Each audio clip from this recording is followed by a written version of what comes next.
آج میری شادی کی پہلی رات تھی اور میں دلہن بنی بڑے سے بیڈ کے کنارے بیٹھی آنسو بہا رہی تھی۔ میرے ہاتھ پاؤں یہ سوچ سوچ کر کانپ رہے تھے کہ نہ جانے جب شوہر کمرے میں آئے گا تو مجھ پر کیا گزرے گی۔ میں خدا سے دل ہی دل میں یہ دعائیں مانگ رہی تھی کہ کاش وہ آج رات کہیں باہر ہی سو جائے اور مجھے اس کا سامنا نہ کرنا پڑے۔ ذرا سی کوئی آہٹ ہوتی تو میرا دل لرز کے رہ جاتا۔ میں نے تو رو رو کر اپنا سارا میک اپ خراب کر دیا تھا۔ سونے کے زیورات سے لدی ہوئی میں ایک بت بنی بیٹھی تھی۔ یہی زیور یہی دولت تو میرے دشمن بن گئے تھے۔ انہی کی خاطر مجھے ایک پاگل سے بیاہ دیا گیا تھا۔ آج میری شادی میں پورا شہر شامل ہوا تھا اور پیسہ پانی کی طرح بہایا گیا تھا، لیکن میرا دل خون کے آنسو رو رہا تھا۔ یتیم ہونے کی مجھے کتنی بڑی سزا ملی تھی۔ میری شادی اپنے تایا زاد کے ساتھ ہوئی تھی، لیکن میرے شوہر کا ذہنی توازن ٹھیک نہیں تھا۔ میں نے ہوش سنبھالا تو اس دنیا میں خود کو بے آسرا اور بے سہارا ہی پایا تھا، کیونکہ مجھے پیدا کرتے وقت میری ماں اس دنیا کو اور مجھے چھوڑ کر چلی گئی تھی، اور باپ کی وفات تب ہوئی تھی جب میں اپنے ماں کے پیٹ میں صرف 4 ماہ کی تھی۔ ویسے تو میری پرورش کی ذمہ داری میری تائی نے اٹھائی تھی، لیکن وہ صرف لوگوں اور دنیا کو دکھانے کی خاطر تھا۔ اس نے مجھے لا کر نوکروں کے حوالے کر دیا تھا۔ تائی نے میرے لیے ملازمہ بھی رکھی تھی جو مجھے 24 گھنٹے سنبھالتی تھی، لیکن نوکرانی کا سلوک بھی کسی سوتیلی ماں سے کم نہ تھا۔ وہ مجھے جھولے میں ڈال کر دودھ پلا دیتی، پھر چاہے میں جتنا بھی روتی وہ پیچھے مڑ کر نہ دیکھتی تھی۔ مجھے آخر کون سی تکلیف پہنچی؟ وہ 8 دن تک نہ مجھے نہلاتی نہ کمرے سے باہر لے جاتی۔ میں پڑی پڑی کئی دن بیمار رہتی۔ یہ سب باتیں بھی میں نے پڑوس کے لوگوں سے سن رکھی تھیں، جبکہ تائی کا کہنا تھا کہ انہوں نے مجھے بڑے ہی نازوں سے پالا ہے، لیکن وہ ناز کون سے ہوتے تھے مجھے یاد نہ تھا۔ 5-6 سال کی عمر کو پہنچی تو وہ ملازمہ بھی چھوڑ کر چلی گئی جو مجھے کھانا پینا کروایا کرتی تھی۔ اس کے بعد سب کچھ ہی اپنے ذمہ تھا۔ میں نہانے جاتی تو تائی کہتی اپنا جوڑا دھوتے آنا۔ مجھے اس وقت کہاں بھلا کپڑے دھونے آتے تھے؟ بس پانی میں ڈبو کر میں کپڑے لے آتی اور اگلی بار وہی پہننا پڑتا۔ جوتے ہمیشہ وہی پہننے کو ملتے جنہیں تائی کے بچے پرانا کہہ کر اتار پھینکتے۔ کھانا کبھی ان لوگوں کے ساتھ نہیں کھایا تھا۔ تائی لوگ جب خود ڈائننگ ٹیبل پر بڑے ٹھاٹھ سے بیٹھ کر کھانا کھاتے تو مجھے ایک پلیٹ دے دی جاتی کہ کچن میں جا کر کھا لو۔ میں جو ان کی ہر بات پر عمل کرتی تھی، انہیں جا کر کھانا دیتی اور اپنے حصے کی پلیٹ بھی دھو کر رکھتی۔ کبھی کبھی جب ملازمہ چھٹی کرتی اور گھر کا کوئی کام ہوتا تھا انہیں خود کرنا پڑتا تو میری شامت ہی آ جاتی۔ آدھے سے زیادہ کام تائی بول بول کر مجھ سے کروا لیتی اور اس دن میرا اسکول جانا بھی بند ہوتا۔ بلکہ کبھی اگر بیماریاں کسی خاندانی فوتگی کی وجہ سے ملازمہ کچھ روز چھٹی کرتی تو اتنے ہی دن میری بھی اسکول سے چھٹی ہوتی۔ مجھے تعلیم بھی سرکاری اسکول سے دلوائی گئی تھی، جہاں سے اگر چھٹی کر بھی لیتی تو کوئی پوچھنے والا نہ ہوتا۔ دیکھتے دیکھتے زندگی یوں ہی دکھوں سکھوں کے ساتھ گزرنے لگی اور میں بھی تھوڑی بڑی ہو گئی تھی، تو اب گھر کی ذمہ داریاں سنبھالنے لگی۔ اب میری عمر اتنی تھی کہ سب کے لہجے سمجھنے لگی تھی، اس لیے تائی نے میرے ساتھ اب ڈانٹ ڈپٹ اور غصے سے بات کرنا چھوڑ کر میٹھا لہجہ اپنا لیا تھا۔ لیکن ان کے اندر کا حال بھی میں جانتی تھی۔ میرے ساتھ کوئی ہمدردی اور پیار محبت نہ کبھی تھا اور نہ ہی اب وہ کرتی تھی، بلکہ مجھ سے مزید کام نکلوانے کے چکر میں انہوں نے یہ سب ڈرامہ رچایا تھا۔ ہانڈی روٹی برتن کپڑے اور صفائی جھاڑو پوچھا سب کچھ میرے ہی اوپر تھا۔ انہوں نے آہستہ آہستہ پہلے کی ساری ملازماؤں کو نکال دیا تھا اور ان سب کے کام میرے سر ڈال دیے تھے۔ میری ہی عمر کی ان کی اپنی بھی بیٹی تھی، لیکن وہ کبھی پانی کا گلاس بھی خود سے نہیں پیتی تھی، وہ بھی مجھے ہی لا کر دینا پڑتا تھا۔ حالات نے مجھے بہت سمجھدار اور عقل مند تو بنا دیا تھا، لیکن ان سب کو جواب دینے کی میری جرأت نہ ہوتی تھی۔ میں نے ان کے علاوہ آج تک کوئی رشتہ دار نہ دیکھا تھا، نہ ہی کسی نے میرے سر پر پیار سے ہاتھ پھیرا تھا، اس لیے اچھا برا جیسا بھی ان کا سلوک ہوتا، میرے لیے دنیا میں اپنوں کے نام پر صرف یہی لوگ تھے جن کو میں چھوڑ کر بھی نہیں جا سکتی تھی۔ تائی کی اولاد میں ایک بیٹی کے علاوہ 2 بیٹے بھی تھے، وہ دونوں ہی مجھ سے بڑے تھے۔ ان کا بڑا بیٹا عامر، جس کا ذہنی توازن ٹھیک نہیں تھا، وہ ہر وقت ایک کمرے میں بند ہی رہتا تھا۔ اس کو کھانا کپڑے وغیرہ دینے تائی جاتی تھی۔ اس کی ماں کے علاوہ باقی اگر کوئی کمرے میں چلا جاتا تو وہ اس کے ساتھ لڑنے لگتا تھا، یہاں تک کہ اس کے اپنے سگے بھائی تک کمرے میں نہ جاتے تھے۔ پھر آہستہ آہستہ تائی نے چلاکی شروع کی اور اپنی جگہ مجھے اس پاگل عامر کے کمرے میں کھانا لے کر جانا بھیجنا شروع کر دیا، لیکن ہر بار وہ مجھ پر ایسا وار کرتا کہ میں زخمی ہو کر اس کے کمرے سے باہر آ جاتی۔ مجھے اس سے بہت ڈر لگتا تھا۔ میں کئی بار جب اس کے کمرے سے زخمی ہو کر واپس لوٹی تو تائی کو انکار کر دیا۔ آج کے بعد عامر کے کمرے میں کھانا لے کر میں نہیں جاؤں گی، لیکن چند روز گزرنے کے بعد تائی نے پھر کہا تم ہی جاؤ گی۔ ایک روز تائی نے مجھے کھانے کی پلیٹ تھماتے ہوئے عامر کے کمرے میں دھکیل دیا، جبکہ ڈر کے مارے میرا بہت برا حال ہو رہا تھا۔ نانا کرتی جب مجبوراً وہاں پہنچی تو ساتھ میں رکھا ہوا گلدان اس نے اٹھا کر میرے سر پر ایسا مارا، میری آنکھوں کے سامنے اندھیرا چھا گیا اور میں دھڑام سے نیچے گر گئی۔ پھر تو یہ لوگ مجھے اٹھا کر ہسپتال لے کر گئے۔ اس کے بعد میرے سر کی چوٹ ظاہری طور پر تو ٹھیک ہو گئی، لیکن مسلسل مجھے سر میں درد رہنے لگا تھا۔ تائی کی گئی زیادتی مجھے بہت مہنگی پڑ گئی تھی، لیکن اسے اس بات کا ذرا بھی احساس نہیں تھا۔ اس کے لیے تو میں پرائی اولاد تھی۔ مجھے درد ہو، تکلیف ہو یا پھر موت ہی آ جائے، اس گھر میں کسی کو کوئی فرق نہیں پڑتا تھا۔ درد کے ساتھ بھی مجھے گھر کا سارا کام کرنا پڑتا۔ میں مسلسل ایک کرب سے گزر رہی تھی جو مجھے ان گھر والوں کے روپ میں مل گیا تھا۔ بہت ہی لاچاری کی حالت میں سارے کام کیا کرتی تھی۔ ویسے تو میرا ننیال بھی بہت بھرا ہوا تھا، لیکن ماں کے بعد ان لوگوں نے میری خبر لینا ہی چھوڑ دی تھی۔ میں کسی سے ملتی جلتی نہ تھی، نہ ہی کوئی مجھ سے ملنے آتا تھا۔ میں 17 سال کی عمر کو پہنچ چکی تھی جب ایک روز میری خالہ مجھ سے ملنے آئی تھی، جو پہلے بھی مجھے کسی شادی بیاہ یا فوتگی والے گھروں میں ملتی رہتی تھی۔ مجھے پتا تو تھا کہ وہ میری امی کی بہن اور میری خالہ ہیں، لیکن میں جو سب سے اتنا دور رہی تھی، اس لیے کسی رشتے کے لیے کوئی خاص جذبات میرے اندر نہیں تھے۔ بس جو پیار سے ملتا تو میں بھی اس کی عزت کرتی تھی۔ خالہ نے بتایا کہ وہ پہلے بھی کئی بار مجھ سے ملنے کے لیے آ چکی ہیں، لیکن میری تائی کے نوکروں نے ان کے کہنے پر خالہ کو گیٹ سے ہی واپس لوٹا دیا۔ ہو سکتا تھا یہ سچ ہو، کیونکہ آج جب خالہ مجھ سے ملنے آئی تو اتفاق سے تائی عامر کو لے کر ہسپتال گئی تھی۔ میں نے خالہ کو کمرے میں بٹھایا اور ان کے لیے چائے بنانے لگی۔ خالہ مجھ سے مل کر بہت خوش ہوئی تھی اور مجھے بھی آج ان سے مل کر احساس ہوا تھا کہ ماں کے رشتے کتنے خوبصورت ہوتے ہیں۔ آج سچ میں مجھے ماں والی محبت خالہ سے ملی تھی۔ زندگی میں پہلی بار میں نے دلی خوشی اور سکون محسوس کیا تھا، اور سب سے اچھی بات یہ تھی کہ تائی گھر میں موجود نہیں تھی اور مجھے خالہ کے ساتھ باتیں کرنے کا کافی سارا وقت مل گیا تھا۔ اور اگر وہ گھر پر ہوتی تو پہلے تو خالہ کو گھر میں گھسنے ہی نہ دیتی، اور اگر قسمت سے خالہ اندر آ بھی جاتی تب بھی تائی مجھے کسی نہ کسی گھر کے کام میں لگا دیتی، تاکہ مجھے اپنی ماں کے رشتہ داروں سے بات کرنے کا موقع ہی نہ ملے۔ لیکن خالہ سے مل کر میرے سارے جذبات ابھر چکے تھے۔ میرے دل میں اپنے سارے ننیان والوں سے ملنے کے لیے مچلنے لگا تھا۔ خالہ نے مجھے اماں کی بہت ساری باتیں بھی بتائی تھیں۔ خالہ کے روم میں مجھے سچ مچ ماں دکھنے لگی تھی۔ انہوں نے مجھے جلدی اجازت لے کر ننیال آنے کا کہا تھا۔ میں نے بھی ان سے وعدہ کیا کہ میں ضرور آؤں گی۔ خالہ نے ہی میری ہمت بڑھائی تھی اور مجھے تائی کے آگے بولنا سکھایا تھا۔ اب مجھے کوئی فکر نہیں تھی، کیونکہ تائی اور تایا کے علاوہ بھی اس دنیا میں میرے رشتہ دار تھے، جن سے ان لوگوں نے جان بوجھ کر مجھے دور رکھا تھا۔ خالہ الوداع لے کر چلی گئیں۔ پھر اس کے کچھ ہی دیر بعد تائی ڈاکٹر کے ہاں سے واپس لوٹی تھی، لیکن میں نے دیکھا کہ واپسی کے بعد سے وہ کافی پریشان نظر آ رہی تھیں۔ مجھے ان کی پریشانی کی وجہ سمجھ نہیں آ رہی تھی۔ پھر جب ان کے دوسرے بیٹے حسن نے آ کر اس کے گلے لگ کر رونے لگی تھی اور بتایا کہ ڈاکٹر نے عامر کو مینٹل ہاسپٹل بھیجنے کی تجویز دی ہے، اور تم تو جانتے ہو آمن میں میری جان بستی ہے، میں اسے ایک پل کے لیے بھی اس گھر سے نہیں بھیج سکتی۔ تائی کے دوسرے بیٹے نے اسے سمجھانے کی بہت کوشش کی کہ عامر کو اس طرح گھر میں رکھنا ٹھیک نہیں ہوگا، ہسپتال میں اس کا علاج بھی ہوگا اور اس کی حفاظت بھی رہے گی۔ اس کے بعد تائی اور تائی کی بیٹی نے بھی اسے خوب سمجھایا، لیکن تائی کسی کی بات ماننے کے لیے تیار نہیں تھی۔ پھر صاحب نے تائی کی ضد کو دیکھ کر ہار مان لی تھی اور عامر کو ایک بار پھر اسی کمرے میں بند کر دیا گیا تھا، جہاں اس کو دوائیاں اور کھانا تائی کھلا دیتی تھی۔ گھر میں سبھی لوگ عامر کی فکر میں لگے ہوئے تھے۔ میں نے جا کر تایا سے کہا میں کچھ روز کے لیے اپنے ننیال جانا چاہتی ہوں۔ میری بات سنتے ہی تائی چونک پڑی تھی، اور تائی کے کچھ بھی بولنے سے پہلے تائی نے صاف منع کر دیا تھا کہ میں تمہیں ننیال کبھی نہیں جانے دوں گی۔ لیکن مجھ میں بھی اب خالہ سے ملنے کے بعد تھوڑی بہت ہمت آ گئی تھی، اس لیے میں نے بھی پلٹ کر کہا کہ تائی میں آپ کو صرف بتانے آئی ہوں، میں تب بھی چلی جاؤں گی اگر آپ مجھے اجازت نہیں دیں گی تو، اس لیے آپ خوشی سے جانے دیں تاکہ میں بھی خوشی سے ہی واپس آؤں، ورنہ میرے رشتہ دار اور بھی ہیں۔ گھر کے سبھی لوگ میری ہمت کو دیکھ کر دنگ رہ گئے تھے، اور تائی بھی خاموش ہو گئی تھی، کیونکہ وہ پہلے ہی بیٹے کی پریشانی میں الجھی ہوئی تھی، اس لیے مجھ سے زیادہ بحث نہیں کرنا چاہتی تھی۔ میں نے اپنے بیگ میں 2-4 جوڑے ڈالے۔ تائی نے میرے کزن احسن سے کہا کہ وہ مجھے ننیال چھوڑ کر آئے۔ احسن جب مجھے چھوڑنے جا رہا تھا تب میں نے نوٹ کیا تھا کہ اس کی نظریں بار بار میرے چہرے پر جا رہی تھیں۔ وہ اتنے غور سے مجھے دیکھ رہا تھا کہ مجھے الجھن ہونے لگی تھی۔ پھر ایک جگہ اس نے گاڑی روکی اور مجھ سے مخاطب ہوا کہ عائشہ، میں تمہیں پسند کرتا ہوں اور تم سے شادی کرنا چاہتا ہوں۔ اگر تم اس بات پر رضامندی دکھاؤ تو میں اماں اور بابا سے ہمارے رشتے کی بات کروں۔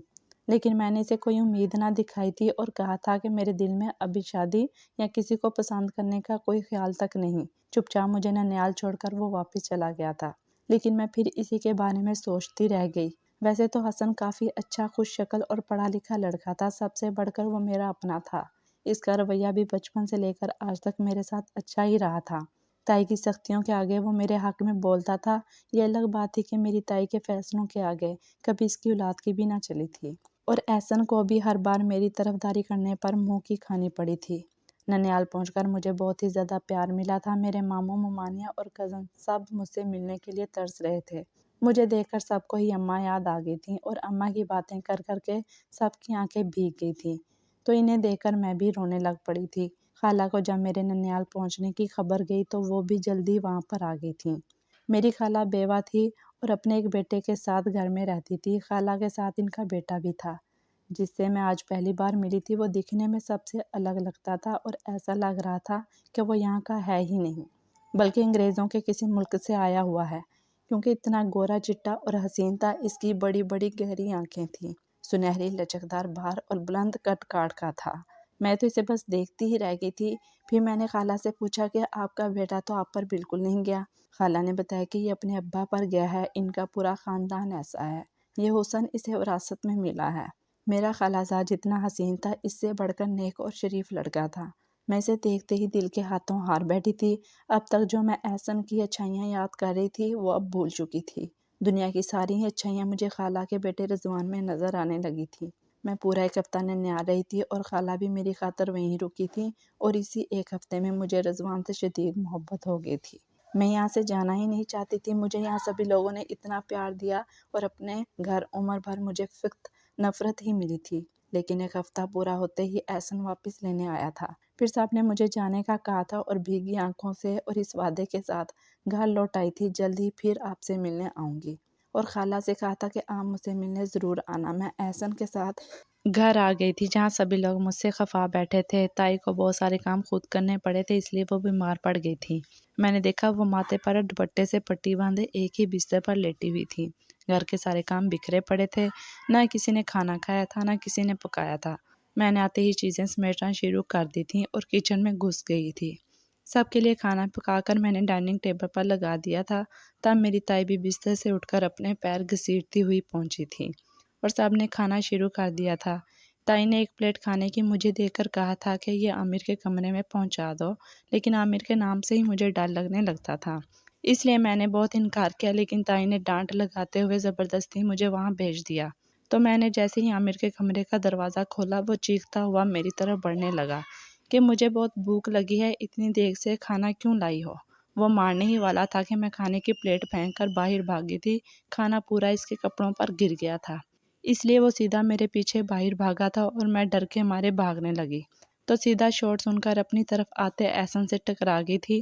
مجھے کچھ ہوش نہیں رہا تھا، اس لیے احسن کے سینے سے لگ کر میں چھپ گئی تھی۔ پھر تائی نے آ کر عامر کو سنبھالا تھا، اور احسن میری اس حرکت کو احسن شاید محبت سمجھ بیٹھا تھا، جس کا مجھے کچھ ہوش تک نہ تھا۔ میں روتے ہوئے اپنے کمرے میں چلی آئی تو تائی بھی میرے پیچھے چلی آئی۔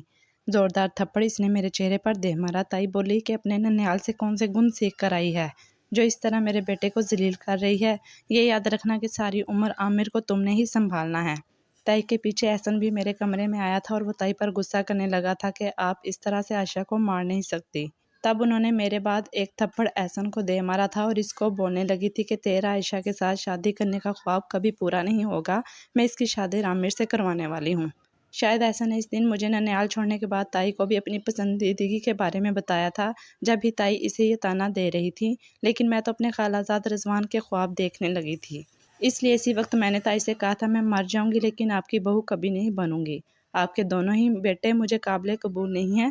تب احسن رونے سے صورت بنا کر مجھے دیکھنے لگا تھا، لیکن مجھے نفرت ہو رہی تھی اس گھر اور گھر والوں سے۔ میں نے یہاں رہ کر کتنی تکلیفیں کاٹی تھی، مجھے یہاں سے بہت دور جانا تھا، لیکن اگلے دن انہوں نے میری اور عامر کی شادی کا اعلان کر دیا، اور تیاریاں بھی شروع کرنے لگی تھیں۔ میں نے جب یہ سب ہوتے دیکھا تو ایک دن موقع پا کر میں سب سے چھپ کر گھر سے نکل پڑی، ننیال جا پہنچی تھی، وہاں پر سب کو یہ بات بتائی، لیکن میرا ساتھ کسی نے بھی نہ دیا، اور سب نے یہ کہہ کر مجھے واپس بھیج دیا کہ انہی لوگوں نے تمہیں پالا ہے، پہلا حق وہی رکھتے ہیں۔ میں روتی دھوتی واپس لوٹ آئی تھی، اور اپنے سارے خواب جو میں نے رضوان کے لیے دیکھے تھے انہیں دل میں ہی دبا لیا تھا۔ گھر واپس آ کر میں نے چپ سادھ لی تھی، اور میری شادی کی تیاریاں عروج پر پہنچ گئی تھیں۔ کچھ ہی دنوں میں میری شادی عامر کے ساتھ کر دی گئی۔ مجھے اس کے کمرے میں پہنچا دیا گیا تھا اور میں ڈری سہمی اس وقت کا انتظار کرنے لگی کہ جب وہ آ جائے گا تو تب نہ جانے کون سی قیامت برپا ہوگی۔ اسی کشمکش میں تھی کہ کمرے کا دروازہ کھلا اور میری ساس عامر کے ساتھ کمرے میں داخل ہوئی۔ ان کے ہاتھ میں کھانے کا ایک تھال بھی تھا جس میں شادی میں تیار ہوئے بہت سارے کھانے موجود تھے۔ تائی نے عامر کو بتایا کہ آج کے بعد عائشہ ہی تمہیں کھانا کھلائے گی کیونکہ آج سے یہ تمہاری بیوی بن گئی ہے۔ عامر بس مجھے دیکھے جا رہا تھا اور میں ڈر کے مارے تھر تھر کانپ رہی تھی۔ تائی کمرے سے باہر جاتے ہوئے مجھے تاکید کر رہی تھی کہ اب عامر تمہاری ذمہ داری ہے، پہلے اسے اپنے ہاتھوں سے کھانا کھلاؤ اور پھر اس کی ہر بات ماننا۔ میری آنکھوں سے بس آنسوؤں کی بارش جاری تھی اور ہونٹوں پر ایک لفظ نہ آیا تھا۔ تائی کمرے کا دروازہ بند کر کے چلی گئی۔ اس نے کہا کھانا کھلاؤ۔ میں نے کانپتے ہوئے ہاتھوں سے نوالا بنایا اور اس کے منہ میں ڈالنے لگی تو اس کے کپڑوں پر تھوڑا سا سالن کا داغ لگ گیا۔ وہ پہلے اس داغ کو غور سے دیکھنے لگا اور پھر شدید غصے میں بولا، تم نے میرا شادی کا جوڑا خراب کر دیا۔ وہ اٹھا اور ادھر ادھر دیکھنے لگا۔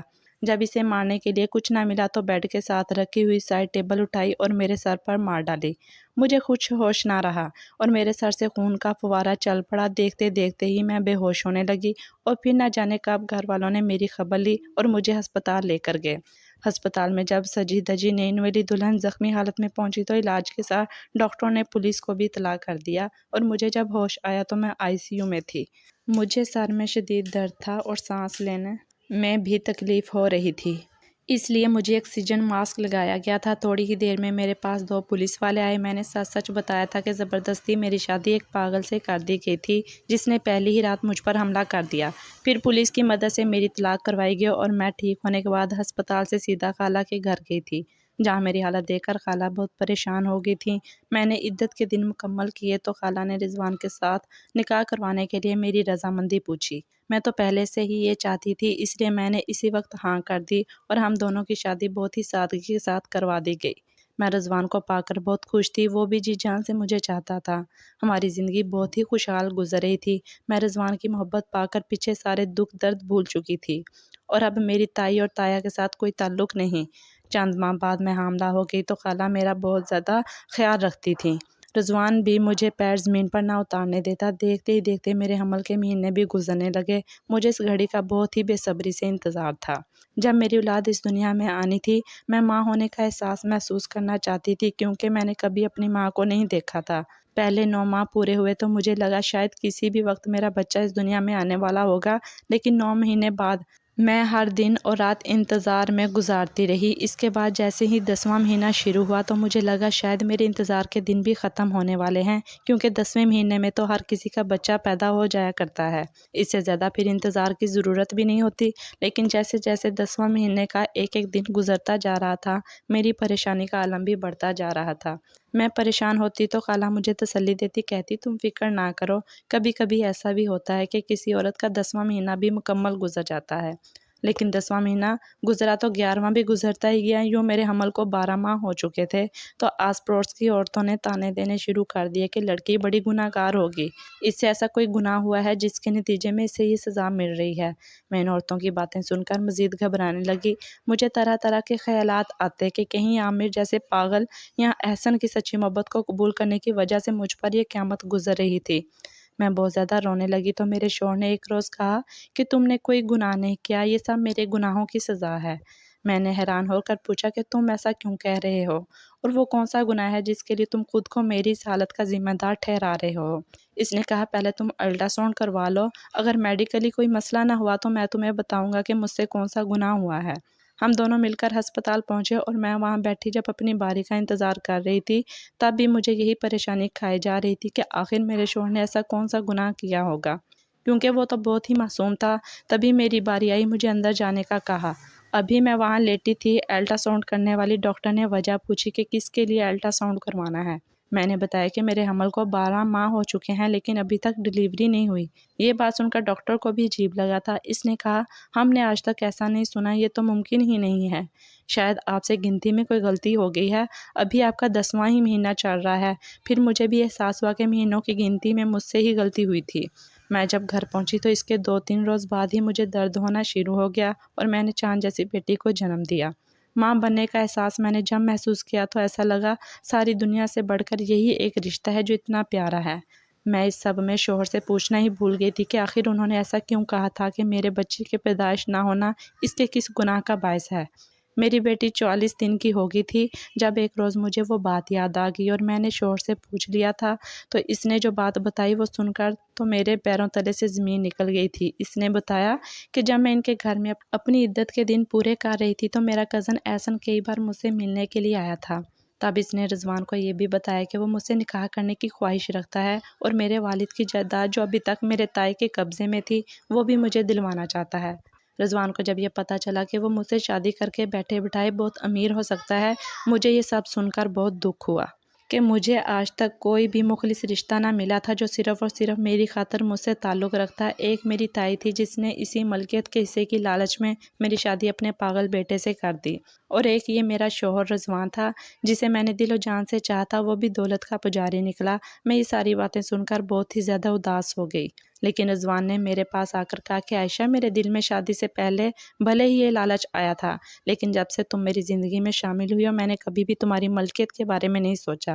میں نے بھی اس خیال کو نکال دیا تھا۔ ہم خوشحال زندگی گزارنے لگے۔ پھر چند ماہ بعد ایک بار پھر احسن رضوان سے ملنے آیا تھا اور اس نے میرے حصے کی ساری جائیداد نہ جانے کس طریقے سے اپنے والدین سے میرے نام کروا لی تھی۔ جب رضوان نے مجھے کاغذات تھماتے ہوئے یہ بات بتائی تو میرے دل میں احسن کے لیے بہت زیادہ عزت پیدا ہو گئی تھی اور دل سے اس کے لیے دعا نکلی تھی کہ اس کی زندگی میں مجھ سے بھی بہتر جیون ساتھی شامل ہو جائے۔